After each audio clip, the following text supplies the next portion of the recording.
Le dernier pari de la NASA et de l'ESA, le retour de la canicule, des bananes qui pourraient prévenir le cancer, un matériau qui pourrait remplacer le silicium et la découverte du premier prédateur connu. Bonjour à toutes et à tous, je suis Maëlle Diallo et bienvenue dans Fil de Science, le podcast Futura où l'on retrace ensemble l'actualité de la semaine. Souvenez-vous, il y a 1 an et demi, le rover Perseverance, un robot conçu par la NASA pour récupérer des échantillons sur Mars, entamait sa mission. Depuis, il a collecté pas moins de 11 échantillons de carottes de roche et 1 échantillon atmosphérique. Impressionnant, non ? Mais comment faire maintenant pour amener ces précieux échantillons sur Terre ? Eh bien, c'est le nouveau pari de la NASA et de l'ESA. Le 27 juillet, les deux agences ont annoncé une nouvelle évolution de la mission. Concrètement, la NASA aimerait utiliser Perseverance, qui peut se déplacer sans souci, pour amener les échantillons jusqu'au Mars Sun Vehicle, ou MAV, la fusée qui les enverra en orbite. Jusqu'ici, c'était le Fetch Rover, un robot conçu par Airbus qui devait apporter les échantillons jusqu'à leur point de lancement. Mais reposer uniquement sur Perseverance pour cette tâche, c'est ça le pari. Plus surprenant encore, la NASA souhaite utiliser 2 hélicoptères en support du rover. Ils seront inspirés d'Ingenuity, le drone hélicoptère qui avait accompagné Perseverance lors de son lancement. Une petite machine d'1,8 kg, forte de 29 vols sur Mars, et qui a réussi à survivre 1 an de plus que ce que les scientifiques lui avaient prédit. Solide pour un petit engin.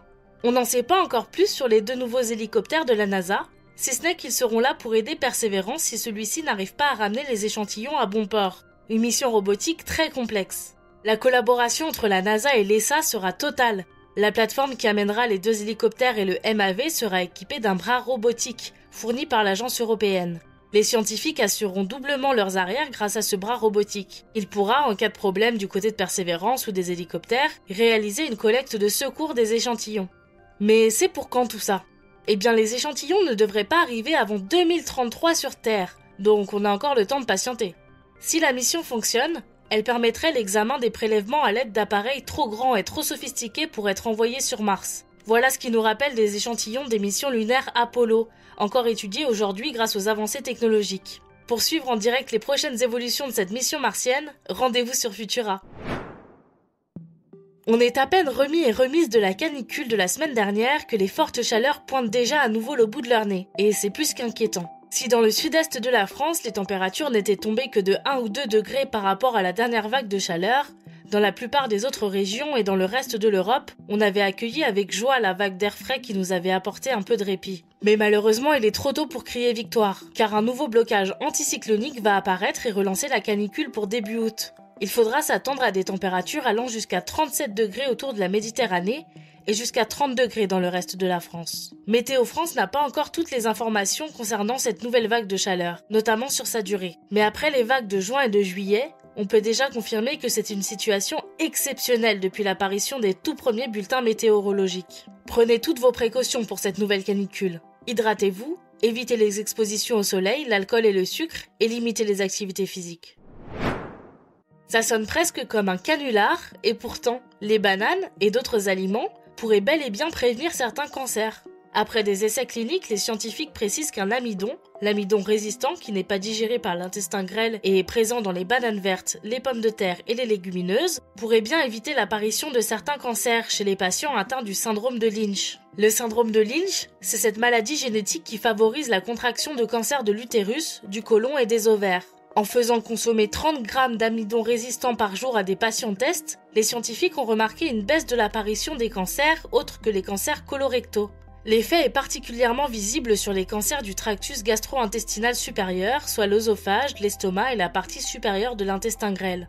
Attention, on ne vous recommande tout de même pas de vous nourrir exclusivement de bananes. Les scientifiques ne sont encore pas arrivés à des résultats assez concluants pour faire des recommandations d'alimentation. Vous connaissez le silicium ? Même si l'on entend peu son nom au quotidien, il est partout. Dans nos smartphones, dans nos ordinateurs, dans les panneaux solaires photovoltaïques. C'est ce qu'on appelle un semi-conducteur. Un matériau à mi-chemin entre un conducteur et un isolant. Grâce à ça, il est possible d'ajuster avec précision sa conductivité, ce qui en fait une brique de construction essentielle en électronique. Pourtant, le silicium est loin d'être parfait. Il surchauffe et ne laisse pas passer toutes les particules chargées. Au MIT, le Massachusetts Institute of Technology, des chercheurs ont découvert un nouveau matériau plus performant qui pourrait bien remplacer le silicium, l'arsénure de bore cubique. Ce nouveau matériau aurait une conductivité thermique près de 10 fois supérieure à celle du silicium. Cependant, deux problèmes se posent. D'une part, l'arsénure de bord cubique reste difficile à produire. Il faut qu'il soit uniforme, et pour l'instant, on n'arrive à en produire qu'une version non uniforme.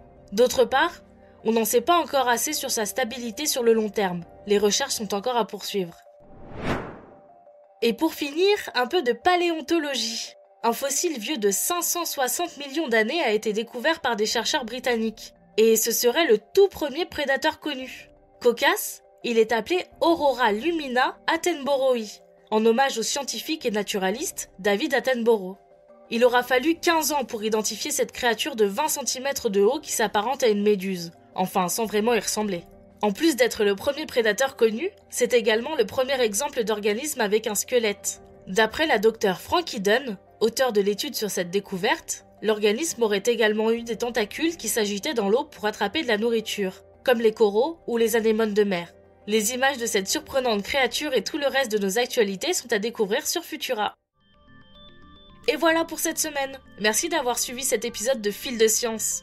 Pour ne rien manquer de l'actualité scientifique et du reste de nos podcasts, je vous invite à nous retrouver sur vos applications audio préférées, comme Apple Podcasts, Spotify, Google Podcasts ou encore Castbox. Pensez à vous abonner et n'hésitez pas à nous laisser un commentaire pour partager vos réactions avec nous. Pour celles et ceux qui ne le connaîtraient pas encore, je vous invite à découvrir notre nouveau podcast, Vitamine Tech, où chaque semaine, Emma Hollen vous présente le meilleur de l'actualité des technologies. Je vous souhaite un excellent week-end et surtout, restez curieux. À bientôt!